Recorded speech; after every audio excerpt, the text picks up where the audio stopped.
స్వచ్ఛాంధ్రప్రదేశ్ గా మార్చేందుకు ప్రణాళిక సిద్ధం చేసింది ప్రభుత్వం. రాష్ట్రంలో ఏ పరిశ్రమ ఏర్పాటు చేసినా ఎక్కువ ఫ్రెండ్లీగా ఉంచాలని ప్రయత్నిస్తోంది. అలాగే వాయు కాలుష్యానికి ఎక్కువగా కారణమయ్యే కట్టెల పొయ్యి, కిరోసిన్ల వాడకాన్ని నిర్మూలించే ప్రయత్నాలు కూడా మొదలుపెట్టింది.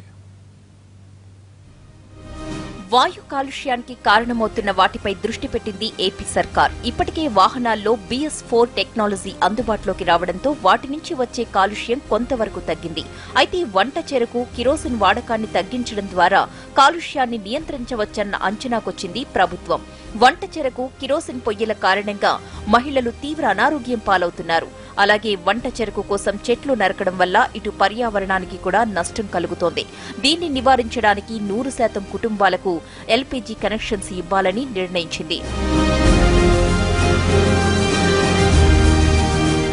వచ్చే నెల 8వ తేదీలోపు రాష్ట్రంలోని అన్ని కుటుంబాలకు LPG గ్యాస్ కనెక్షన్లను పంపిణీ చేయడమే లక్ష్యంగా పెట్టుకుంది ప్రభుత్వం. వచ్చే నెల నుండి రేషన్ డిపోల ద్వారా కిరోసిన్ సరఫరాను నిలిపివేస్తున్నట్లు ప్రకటించిన ప్రభుత్వం గ్యాస్ కనెక్షన్ను కొనుగోలు చేయలేని కుటుంబాలకు డ్వాక్రా రుణ సౌకర్యం కూడా కల్పించబోతోంది.